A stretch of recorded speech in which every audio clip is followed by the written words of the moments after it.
Good morning, and welcome to Banco del Bajío's fourth quarter and full year 2025 results conference call. My name is Ana, and I will be your coordinator today. At this time, all participants are in a listen-only mode. After the speaker's presentation, there will be a question and answer session. Before we begin the call today, I would like to remind you that forward-looking statements made during today's conference call do not account for future economic circumstances, industry conditions, company performance, and financial results. These statements are subject to a number of risks and uncertainties. Please note that this video conference is being recorded. Joining us today from BanBaji are Mr. Carlos de la Cerda, Executive Vice Chairman of the Board of Directors, Mr. Edgardo del Rincón, Chief Executive Officer, Mr. Joaquín Domínguez, Chief Financial Officer, and Mr. Rodrigo Marimon, Investor Relations Officer. They will be available to answer your questions during the Q&A session. For opening remarks and introductions, I would now like to turn the call over to Mr. Rodrigo Marimon. Mr. Marimon, you may begin. Good morning, everyone. Thank you for joining us to discuss BanBajío's results for the fourth quarter and full fiscal year 2025. Today, we will review our quarterly and annual performance, analyze the key drivers and financial trends, and share our strategic outlook for 2026. The industry data cited today throughout the presentation is based on CNBV's information as of November 2025, which is the most recent publicly available data. Without any further ado, let's start with the presentation. Starting on slide 3 with a look at our key financial highlights for the quarter and full year 2025, it was a year of solid execution despite the challenging operating environment, with a stagnant GDP growth and a lower interest rate. Turning to credit performance, the total loan portfolio expanded by 4.6% year-over-year. This was primarily driven by the company loans portfolio, which grew at a rate of 5.2%. On the funding side, total deposits saw a robust increase of 10.5% compared to the previous year. Regarding asset quality, our NPL ratio improved significantly to the end of the year at 1.49%, supported by a strong coverage ratio of 126.5%. This trend also drove an improvement in our risk profile, with a cost of risk for the full year at 0.96%, while in the fourth quarter it decreased further to 0.75%. In terms of profitability, we achieved an efficiency ratio of 39.8% for the full year and 43.5% for the fourth quarter. Our return on average equity stood at 19.4% for the 12-month period and 18.1% for the quarter, while the return on average assets was 2.4% and 2.2% respectively. Net income for the full year 2025 reached 9.1 billion pesos, with the fourth quarter contributing 2.2 billion pesos. Finally, our preliminary capitalization ratio as of December 2025 stands at a solid 15.5%, composed entirely of Common Equity Tier 1 capital. Moving to slide 4, we examine our 2025 performance against the guidance provided to the market. We are very proud to report that BanBajío met or outperformed most of the targets established for the year. Starting with our balance sheet, loan growth stood slightly below our range, reflecting disciplined growth in a challenging year. Conversely, deposits outperformed expectations with a 10.5% increase, well above our 6%-9% target. Our net interest margin landed right on target at 6%, while non-interest income, the combinations of fees and trading income, grew by 4.4%. Operating expenses grew 8.2%, close to the bottom of the guided range, reflecting our ongoing commitment to cost control. This led to an efficiency ratio of 39.8%, outperforming our 40%-42% guidance. The significant improvement in our portfolio mentioned earlier resulted in a cost of risk that bet our target range of 1%-1.1%. As for our bottom line results, the delivered net income of 9.1 billion pesos significantly exceeded the high end of our guided range. This drove a strong return on average equity, which reached the upper bound of our target. Finally, regarding our asset quality and solvency, we exceeded our guidance for the NPLs, coverage, and capitalization ratios. Moving to our loan portfolio growth details on slide 5, the total loan portfolio reached 278 billion pesos at the end of the fourth quarter, leading to the mentioned year-over-year expansion of 4.6%. This growth was primarily driven by our core business, company loans, which include both corporate and SME segments, increasing by 5.2% and now representing 86% of our total loan book. Consumer loans continued with the double-digit growth trend reported in the past quarters, growing 11.4% year-over-year. The 12.1% expansion in the government portfolio was driven by a specific exposure originated in December, with good levels of interest margins, an opportunity aligned with our focus on profitable growth. This trend, coupled with the 11.4% contraction in financial institutions, underscores our strategic reallocation of capital towards our higher margin business lines. On slide 6, I want to highlight the strategic evolution of our sales force as we move into 2026. This initiative is an enhancement of our existing business model and our competitive edges, designed to further accelerate loan growth by deepening our segment specialization and sharpening our operational agility. We are reinforcing this through 3 strategic pillars. First, we are optimizing our credit process to ensure we improve our speed and responsiveness. Second, we are increasing our regional presence in major cities, with an important growth in our sales force and executive bankers. This allows our bankers to focus exclusively on the specific needs of their respective segments, ensuring a higher level of expertise and tailored service. Third, we are scaling our successful SME centers. We recently opened a new hub in Mexico City, and we have 3 more scheduled for the next quarters in Querétaro, Guadalajara, and a 3rd location in Mexico City. We expect to conclude 2026 with 11 specialized centers, keeping us on our path to 20 centers by 2030. Turning now to slide 7, let's examine our asset quality and risk profile. Notably, our NPL ratio improved significantly to 1.49%. This performance significantly widened the gap with the system's average of 2.25%. Similarly, our adjusted NPL ratio stood at 2.84%, compared to the system's 4.45%. This marked improvement in portfolio health allowed us to optimize the cost of risk to 0.75% for the fourth quarter. Regarding coverage, we maintain a prudent ratio of 126.5%, and as of December 2025, we continue to hold 330 million pesos in additional reserves, which we plan to absorb over the next 6 months. These improvements allow us to enter 2026 with a healthier loan portfolio, ensuring BanBaji's position to support a more active lending environment in the upcoming year. Turning to the funding side on slide 8, total deposits reached 273 billion pesos in the fourth quarter, representing a robust 10.5% year-over-year increase. This performance was underpinned by an 11.6% rise in demand deposits and a 9.4% increase in time deposits. Over the last 4 years, we have maintained a resilient 10% compound annual growth rate in total deposits, a track record that remarks the strength of our franchise and the deepening of our core customer relationships. On slide 9, our current funding breakdown shows that demand deposits remain the core of our strategy, representing 40% of our total funding mix. Notably, zero-cost deposits saw significant increase during the period, now accounting for 19% of the total breakdown. This robust growth in non-interest-bearing funding was the primary driver behind the market decrease in our overall cost of funds in the quarter. This highlights the reversal of the upward trend observed in third quarter 2025 and the widening of the gap with the reference rate.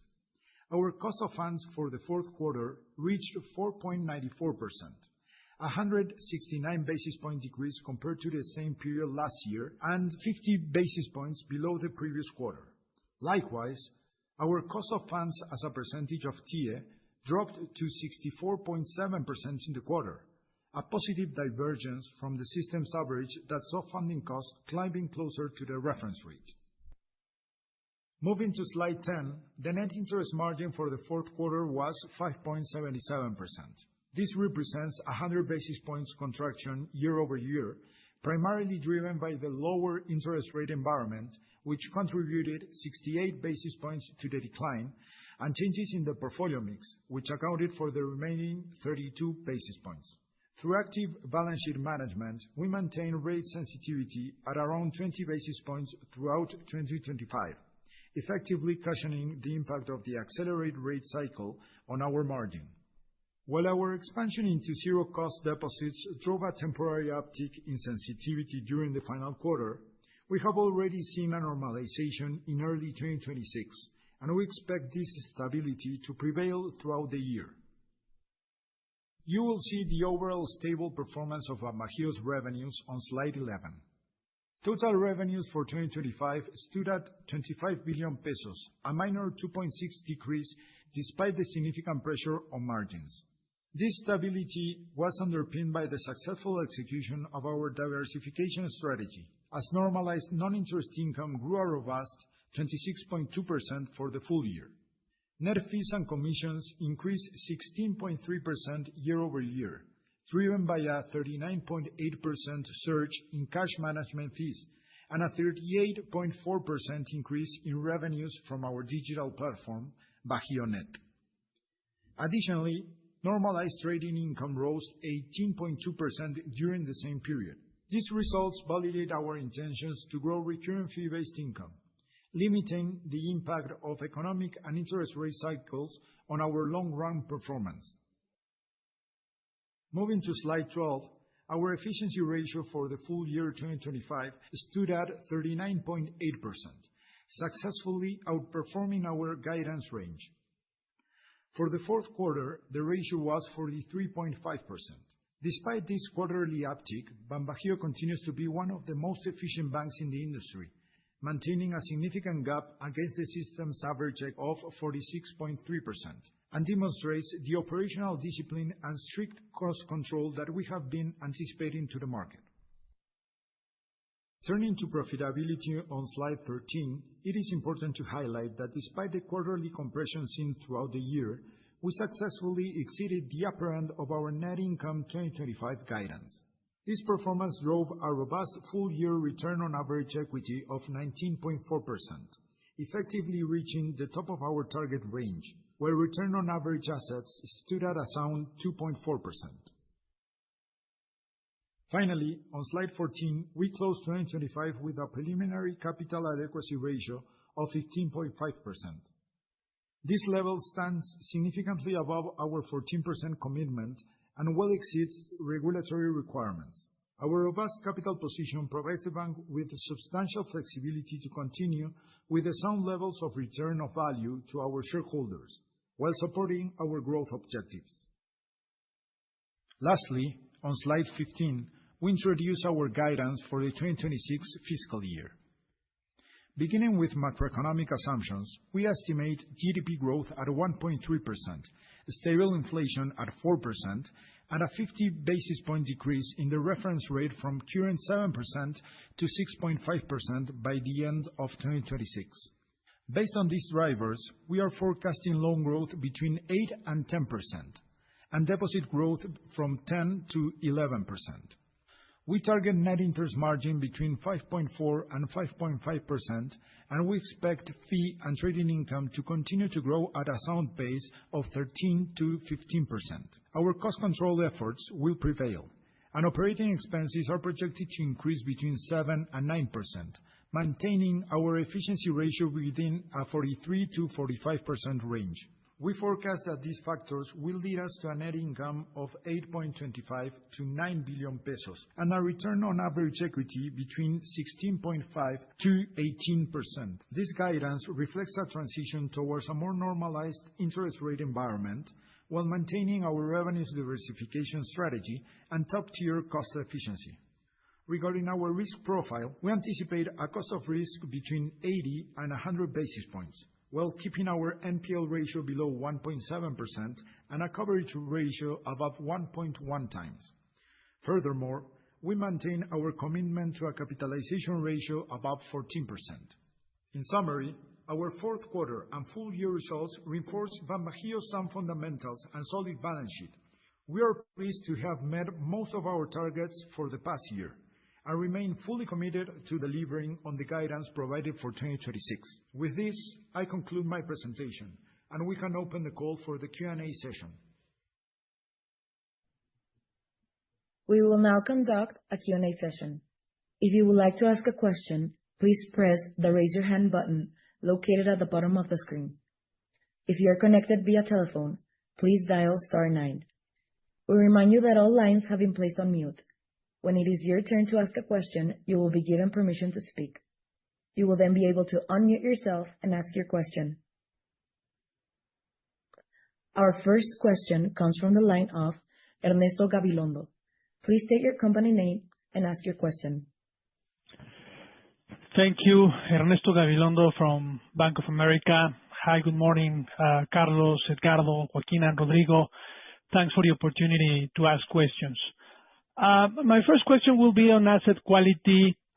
You were mentioning that you still have excess provisions of around 400 million pesos and that you expect to consume in the next 6 months. But looking into your guidance, you're expecting cost of risk between 0.8%-1%. So even as you are consuming the excess provisions, you're expecting that range of cost of risk. So would that be explained because you are going to have a more credit risk appetite this year, as you were saying in your new strategy for the year? And my second question is on your guidance. When looking to your ROE expectations for the year, what is the dividend payout ratio we should be assuming? And when could we have more color of a potential special dividend this year? And lastly, I would like to pick up your brains and to see in which lines of your guidance do you see upside and downside risks. Thank you.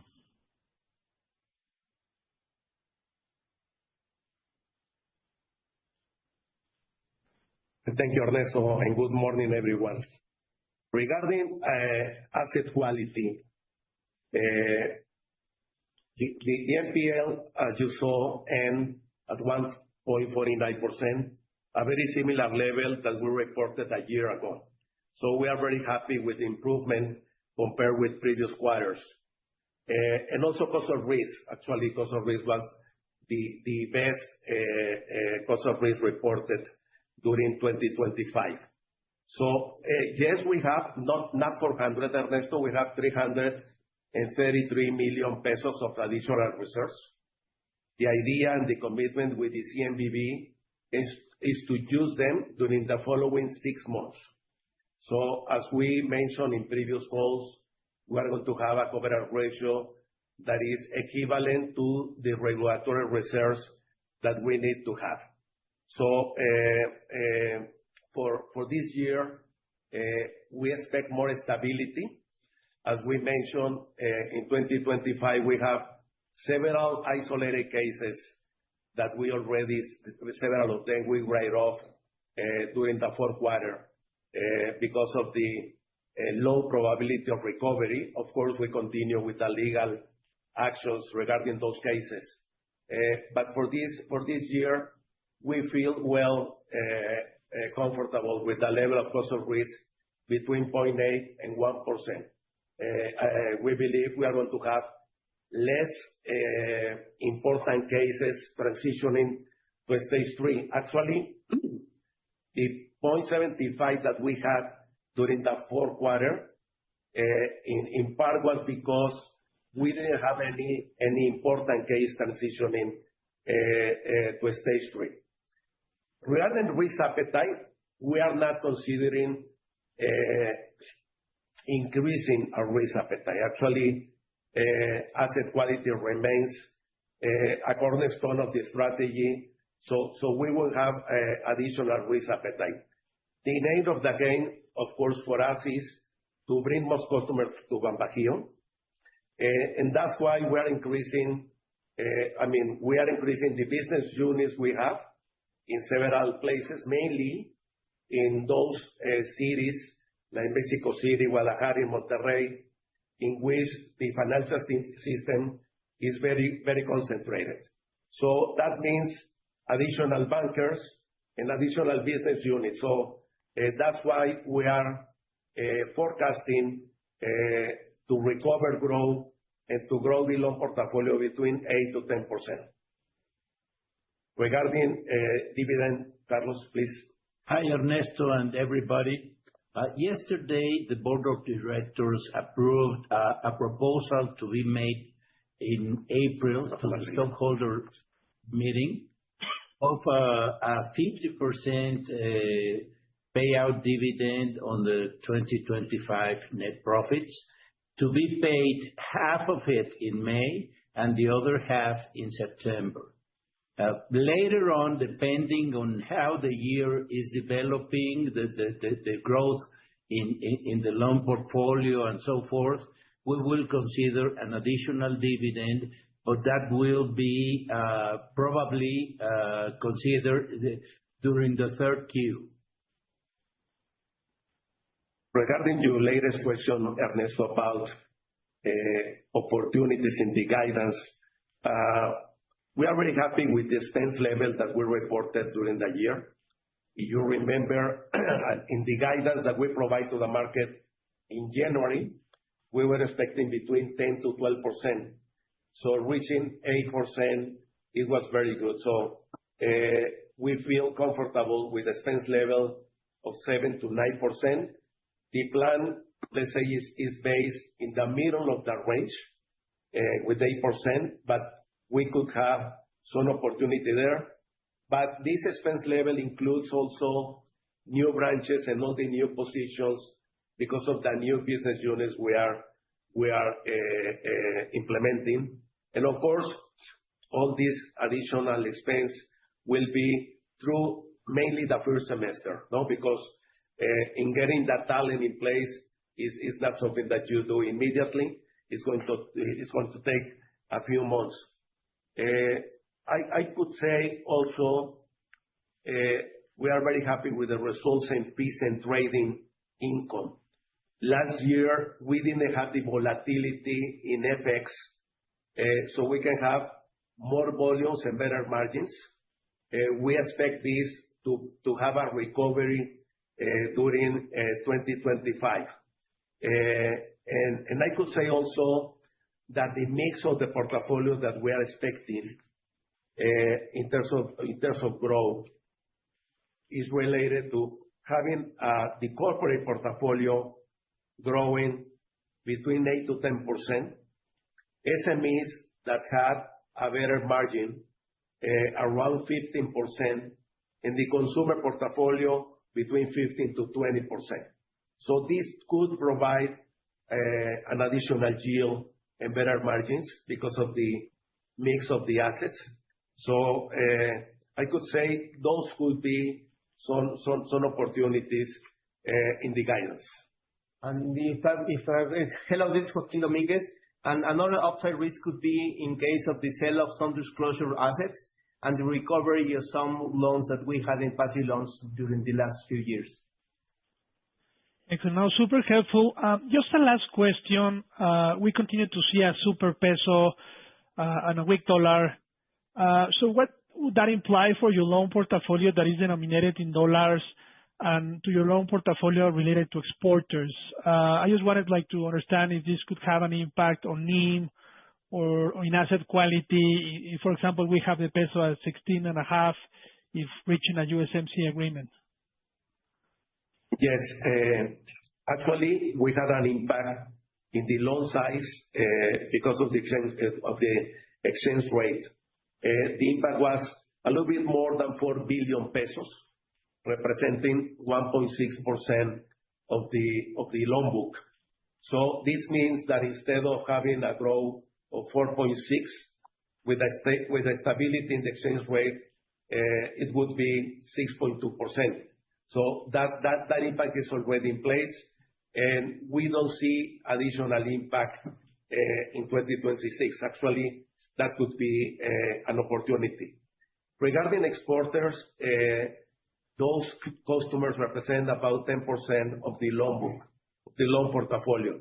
Until today, what we are seeing in the financial statements, of course, is bringing challenges, but we don't see past due loans because of that. Of course, they need to change the strategy, looking for better expenses and better efficiency. But until today, those customers are reporting good numbers. Excellent. No, thank you very much. Thank you. Our next question comes from the line of Daniele Miranda. Please state your company name and ask your question. Good morning, Carlos, Edgardo, Joaquín. Thanks for taking my question. Just a very quick one from my side on loan growth guidance. I was wondering if this 8%-10% is assuming all positive scenarios already. I mean, is this your base case with potential upside?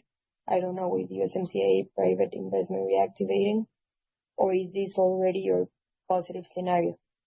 And also, is this guidance seasonal? I mean, can we expect acceleration in the second half of the year, or will it remain in these 8%-10% levels all year?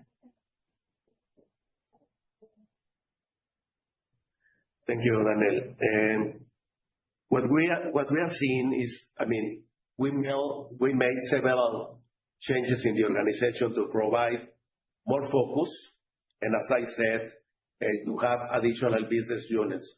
We are talking about 4 new regional corporate banking offices, one in Guadalajara,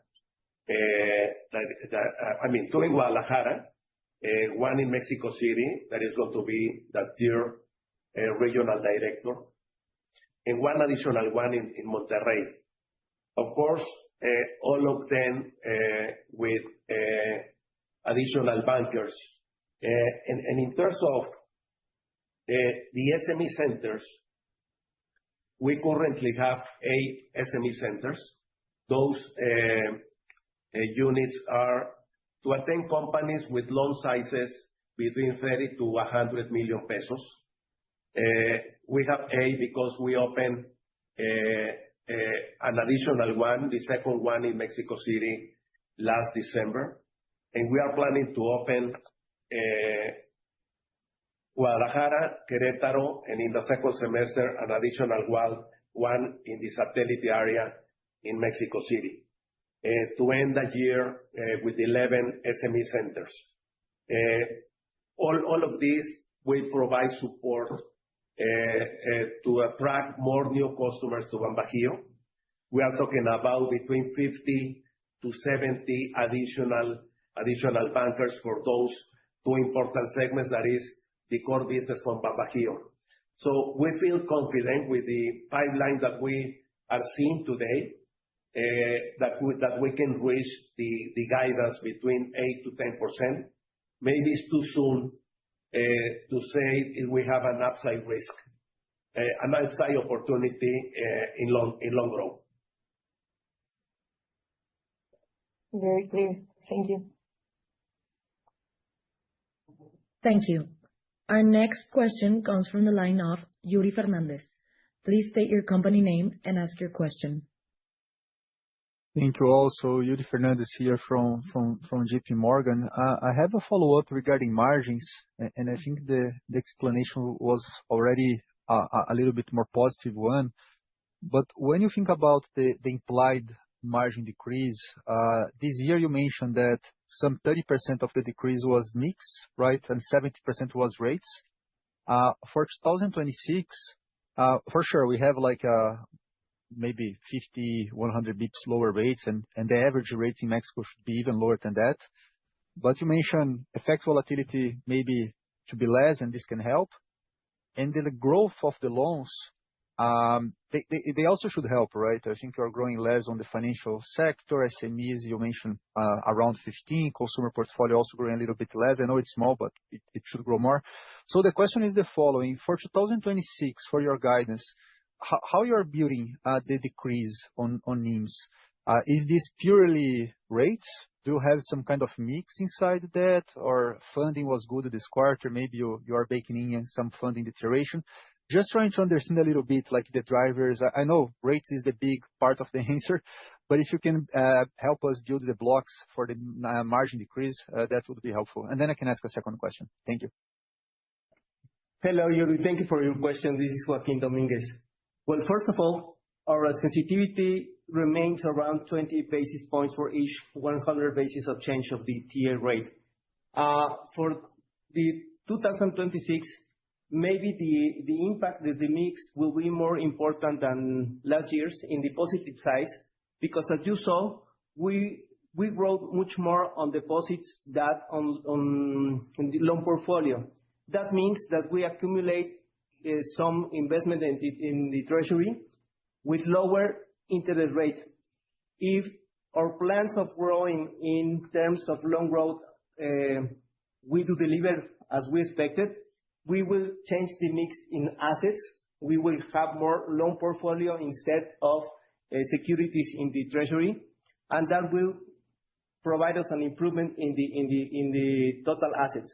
In terms of the loan portfolio, the market we are focused on has a higher interest rate than the average of the total loan portfolio. So if we do well with these SME centers, we will improve the mix of assets, and that will help to improve the NIM. Yeah, and in the other side, we have been doing well in terms of deposits and increasing, and especially at the end of the last year, the demand deposits accounts not bearing interests. So if we maintain that mix of the growth in demand deposits without cost, that will improve the margin, but will increase the sensitivity. And all those factors have a different results in the NIM. But at the end of the day, what we are looking for, more than a specific objective in terms of margins, is improve all the lines, the mix of total portfolio, the mix of loans, and the mix of deposits. And what we did for this guidance is that we maintain the composition of the assets and the deposits as they were at the end in the fourth quarter. So any change of that mix could affect positively or negatively the guidance about the sensitivity and the margins. No, super clear, Joaquín. So let's do the blocks. Like, the average rates in 2025, I think the average Banxico rate was around 8.4. Maybe rates go to 6. Not sure what is your estimate there, like 6, 6.5. Maybe the average rate will decrease some 200 bips with a 20, 23, 24 bip sensitivity. This is like 40, 45. Your guidance is implying a 50 to 60 bips decrease, right? From 6 to 5.4. So what I'm trying to get here is your guidance too conservative? Maybe if the mix plays well, as you mentioned, maybe the margin decrease is higher than it's less than the guidance is implying at this point? I could say that it's not exactly conservative. It's just the result. If you make the account considering the balance sheet in the fourth quarter, not the average. I mean, there is something that you should consider, that the last reduction in the interest rate was at the end of December of the last year. That impact was not captured in the fourth quarter. It will be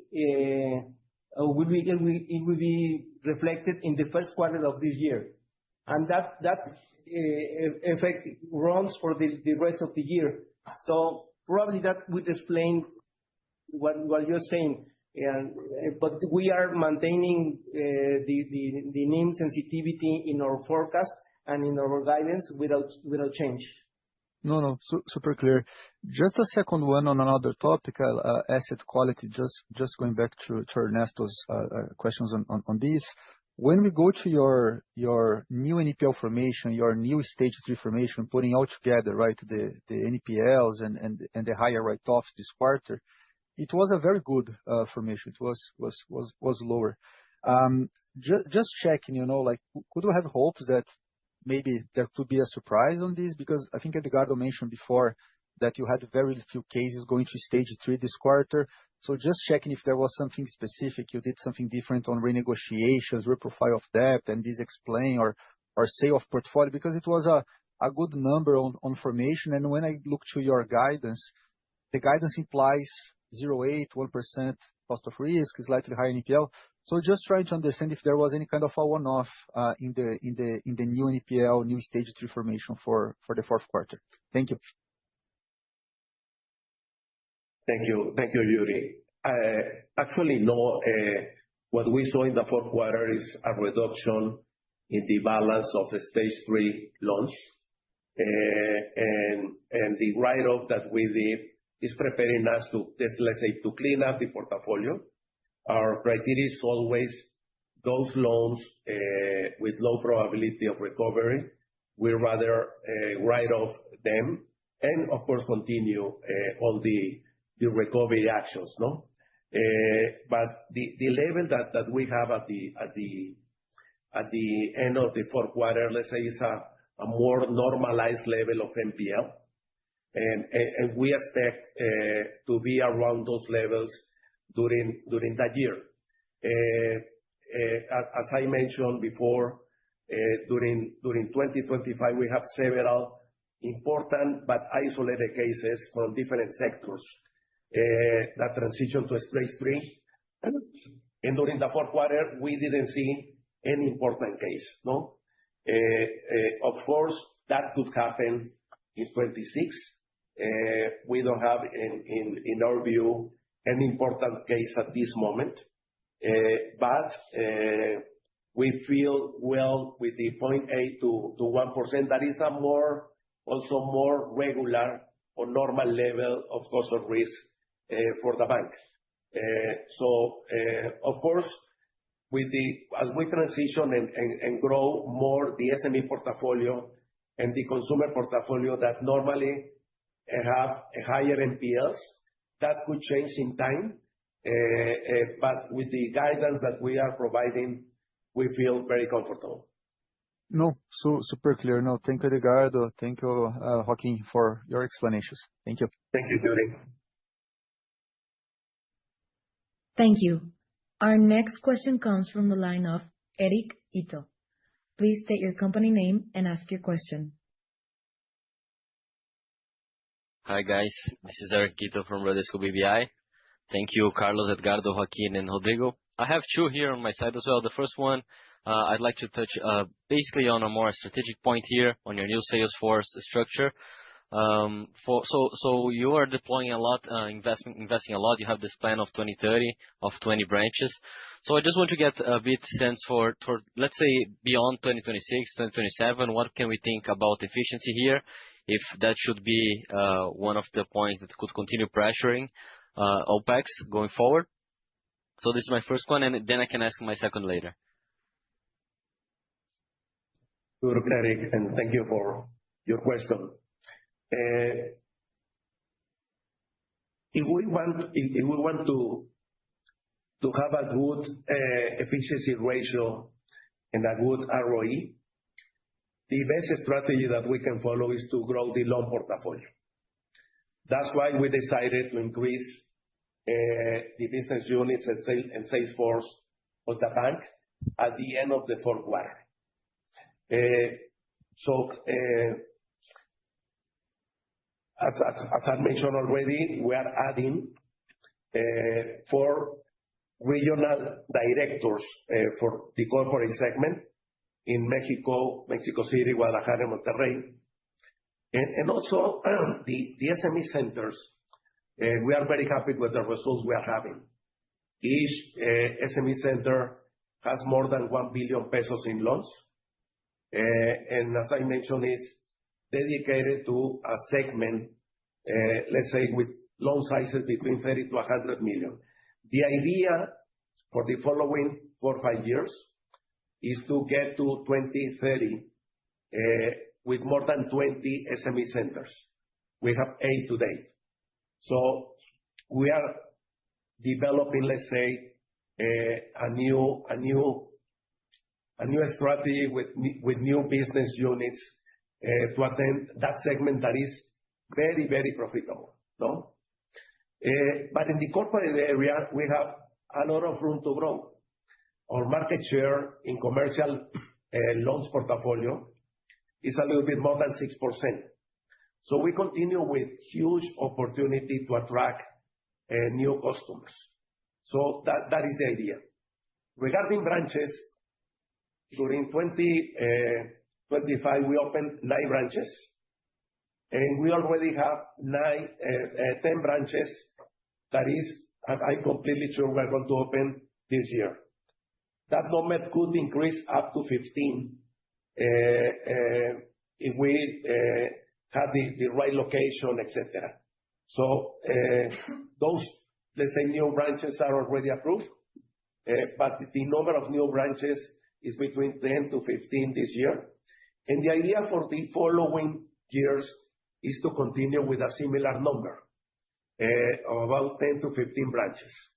So the bank has a lot of opportunity to grow, and we need to grow also our branches and our bankers, etc., to capture that opportunity. No, that's... Just to complement in the efficiency ratio side, we in our projections we made the exercise considering the maximum number of branches and SME centers to open. So they will not surprise us in terms that we will be expending more than we budget. So there is no downside risk in terms of not delivering the guidance in terms of expenses. Okay, super clear. And then my second one is just maybe a follow-up here, especially on the strategy to grow SMEs, which is a portfolio that you are investing a lot. How can we think about your portfolio mix? Currently, you have 50% of your book in corporate and 29% in SMEs. I don't know if you guys have a target that you could share with us, but I feel like we can continue having this much higher CAGR on SMEs.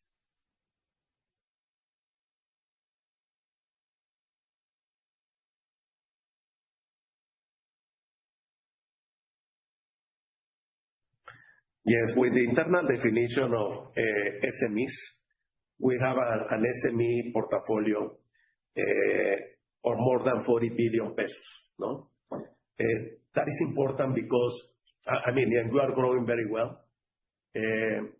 But the margin that we have in that segment is much better than in the corporate segment.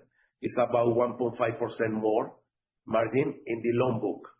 But more important than that, it is easier to bring the customer and to engage the customer to all the rest of the services regarding cash management, FX, etc.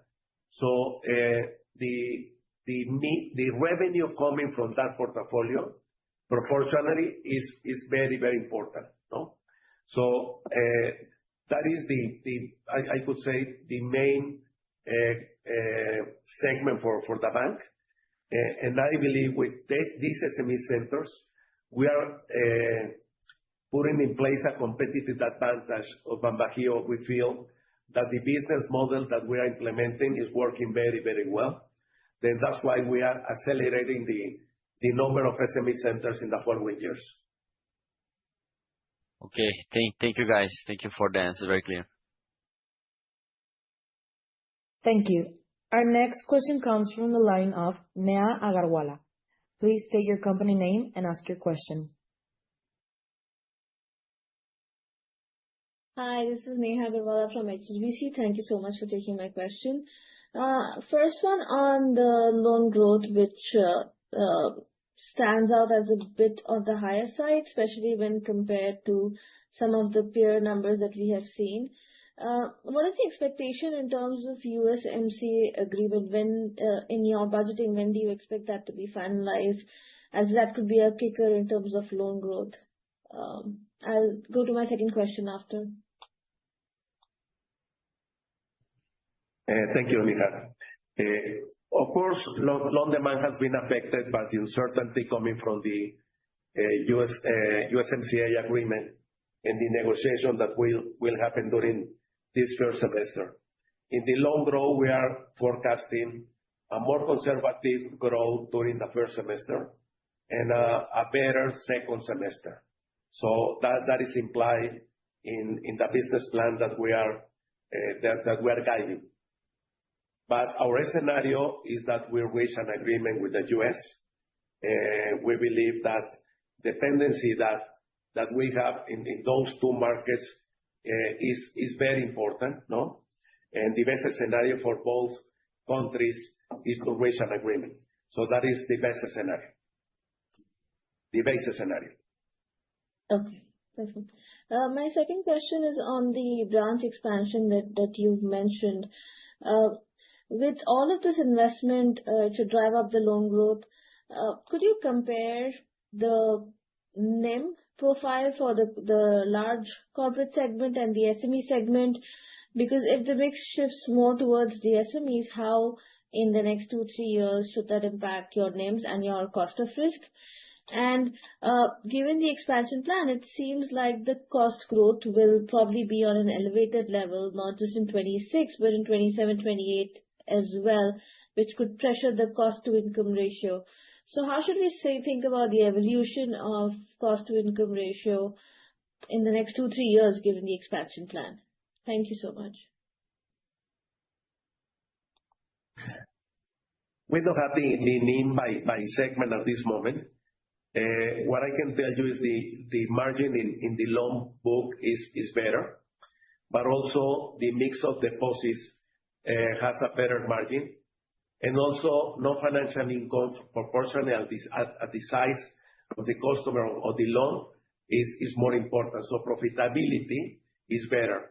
The gross sale ratio in SMEs is more than 5 products and services, and the corporate is a little bit more than 3.2. So as a result, let's say the SMEs is much more profitable than the corporate segment.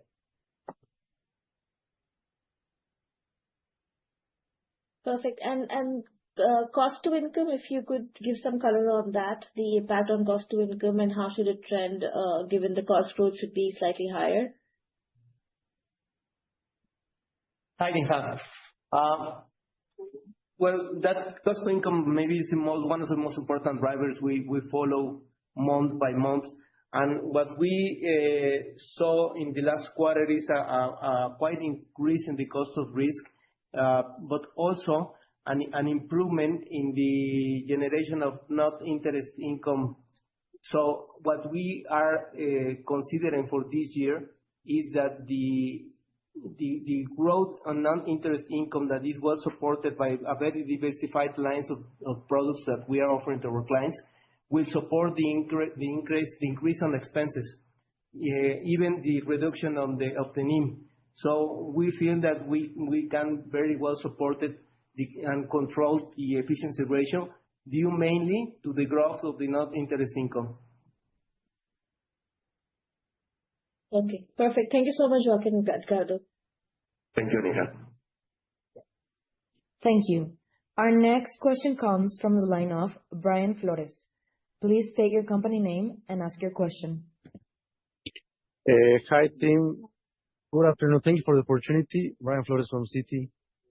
I have two questions. The first one is on your NIM sensitivity because the cost of funding as a percentage of TIIE has been improving, and you've mentioned the efforts you have made on the asset side. I just wanted to maybe understand how you're positioning yourself, not for 2026, because we understand what is likely to happen, but the sensitivity for further ahead. I mean, when maybe Banxico becomes a bit more stable, no, in the policy rate, would you be willing by design to reduce the sensitivity for further cycles? Just wanted to understand. And also, I think in the last two calls, maybe you have mentioned a sustainable ROE of high teens. So you think this guidance actually shows the, let's say, structural level ROE where we should see Bajío going forward? And then if I may, just a second one on GDP growth. In your presentation, I think you have 1.3 as the base case here. One of your peers was a bit more optimistic, maybe on tailwinds from the World Cup and internal consumption in Mexico. Do you see if a scenario more similar to them, which is around 1.6 in terms of GDP, plays out, that there is upside on the loan growth side? Thank you. Hi, Brian. Regarding the NIM sensitivity, what we are seeing is that we do not have a specific target of NIM sensitivity, because that by itself do not necessarily reflects an increase in the income of the value of the bank. What it is important for us is to maintain a healthy growth. Even if the NIM have a reduction, it doesn't matter if the volume of business is higher. So it is quite difficult to say that we have a specific objective of reducing the NIM sensitivity, because if we just have the idea to reduce it to 10 basis points, it probably will have a high cost to make or to create that reduction, and will reduce the net income. So no, it's not directly the relation between lower NIM sensitivity and higher income. So our focus is in increased total income and margin income, despite what happens with the NIM at itself. So what we are focused is in improving the mix of assets and deposits, but not having a specific target of NIM sensitivity. Regarding, and thank you, Brian. Regarding ROE, as you saw, we are considering here an additional decrease in rates of 50 basis points to get to 6.50. And we believe we are getting closer to the floor in rates, no? With all the geopolitical situation and the inflation in Mexico, we feel that we are getting close to the floor. And with that, sensitivity will be less important. We are sure that we feel comfortable in providing a sustainable ROE in high teens. That is reflected in the guidance. And regarding GDP, we consider the average of the analysts. Actually, that bank that you are mentioning is one of the highest forecasts in GDP growth, but the median of the different analysts in that analysis is 1.3%. Of course, if we can have a potential additional growth, more GDP growth, that will help a lot in growing the loan portfolio, of course. Thank you, Edgardo. And just, I mean, do you have any sensitivity in terms of, let's say, this could it add or bips to your base case scenario here in terms of loan growth? No. If you can repeat, it was cut the transmission, the connection. You can repeat, Brian, please? Sure, Edgardo, no problem. No, just wondering if you have a sensitivity measure as to the multiplier. So, for example, if we have some upside risks here on GDP, where could we see your loan growth compared to your base case scenario?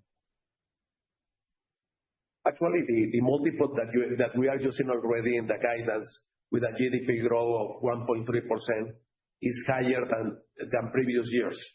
And what we are planning to do is to gain market share, no? And to bring more customers, no? So, of course, with additional growth in the economy, that will help. As I said, but it's maybe difficult to forecast at this moment an upside opportunity regarding that. Super clear. Thank you. Thank you, Brian. Thank you. Our next question comes from the line of Ricardo Buchpiguel. Please state your company name and ask your question. Hi, this is Ricardo Buchpiguel from BTG Pactual. Just have one question here. How do you see the competitive landscape in the corporate lending environment evolving? We see that BanBaji and other peers have been expanding a lot their branches network. And you also have Banamex, which is a big bank in Mexico, came out of a change in control and eventually could become a bit more aggressive. And at the same time, as we have been discussing in this call, you also have a lot of uncertainty, mainly in the first half of the year because of this USMCA deal, right? So my question here, like with a lot of uncertainty regarding how much the size of the market will grow and a lot of banks, and including ourselves, increasing the number of branches and people, are you concerned in any way for potential pressures in rates? I believe that is a situation that always happen in this market. Competition is important, of course. We try to compete more with service than with price, no? Of course, we need to provide a competitive price to the customer, but our business model is more to be really close to the customer, have a very good communication with them, understand very well the opportunity and risk that they are seeing, and try to help them in all this cycle, no? So, but competition is huge, and I believe with the potential IPO of Banamex and once they recover, let's say, the strategy that they used to have several years ago, competition will increase. But I mean, that is always happening. And normally in the corporate segment, we are always competing with at least one bank. We have less competition in the SME segment, but I mean, that is part of the regular scenario in this market. And I believe it's good for the market evolution and also for customers. That's very clear. And just one quick follow-up. If you look at the last few months, not only in Q4, but a little bit in Q1, have you seen any changes in terms of competition, the pressures on rates, or is overall stable? It's a huge competition environment, and I believe the fourth quarter was similar with the rest of the previous quarters during 2025. And of course, all the banks are trying to grow and to bring the best customers possible to those banks. So, but I feel that the environment is stable, it's the same. Very clear. Thank you. Our next question comes from the line of Lindsey Shema. Please state your company name and ask your question. Hi, Lindsey Shema here from Goldman Sachs. I just have a quick question following up on the increase in write-offs in the quarter. Given the increase in write-offs this quarter, do you see any impacts from the change in regulation to the ability to be able to deduct write-offs from your taxes, and that's why you moved them ahead, or is that completely separate? Thank you. Thank you. We're expecting really that the same level. If we consider write-off of 2025, plus the reserves associated with past due loans, minus recoveries, we are talking about 2.8 billion pesos during 2025, and actually that was the same number for 2024. For 2025, and with this NPL and cost of risk that we are expecting, we could have a small reduction in write-off during 2026. Regarding the new regulation, it won't have an impact in the P&L, but will delay the capacity of the bank to deduct those write-offs, no? It will take at least 2 years, starting in the moment that we start the legal the legal action, let's say, to recover that loan. In terms of small loans lower than 30,000 UDIs, it's going to be 1 year. So it won't have the P&L really, but the deduction of those write-off will take longer. Perfect. Very clear. Thank you so much.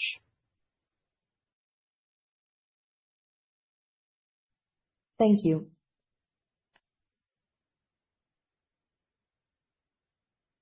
We will pause for questions. Our next question comes from the line of Federico Galassi. Please state your company name and ask your question.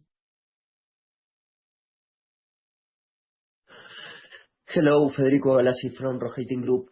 Two questions, if I may. The first one is, last year, in the last part of the year, was very vocal from the government that could be some caps on fees. I don't know if you have any comment of that. And the second one, and maybe you mentioned that, but you can repeat me, what is the Mexican peso that are using in your guidance from the loan growth? Thank you.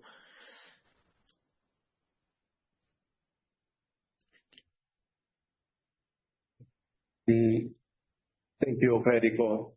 The only initiative that is on the table today is regarding interchange fees. There is not a decision yet, but it's an important reduction in interchange fees. Actually, the plan that we are proposing today to the market is not including any impact of this. But the revenues coming from interchange fees represent about 1.8% of total revenues of the bank. And as you saw in the initiative, they are putting a cap in interchange.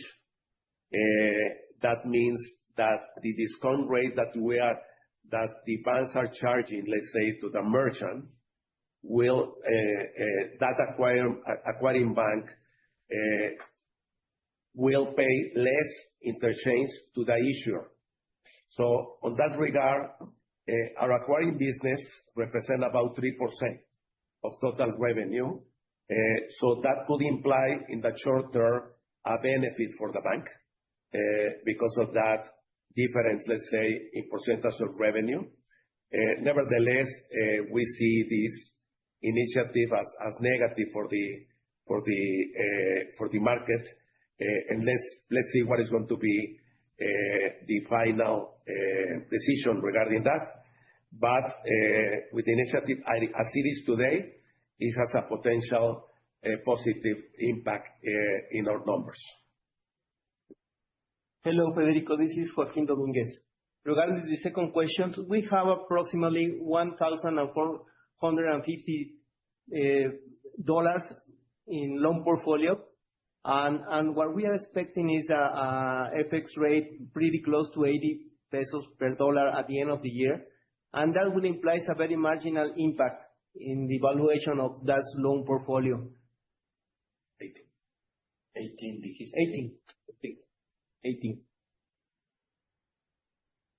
Perfect. Thank you so much. Thank you. Our next question comes from the line of Andrew Gerati. Please state your company name and ask your question. Hey, this is Andrew Garrity from Morgan Stanley. Just a small question to clarify. When you guys said that you plan to open between 10 to 15 branches this year, does that consider the regional corporate banking offices and the SME centers, or is that separate? Just wanted to clarify. Thank you. Thank you, Andrew. And it's separate. Branches is a regular branch to make transactions and to sell products and services. And the SME centers and the corporate regional offices are business units mainly with bankers to attend those segments. So it's completely different. Thank you. Thank you, Andrew.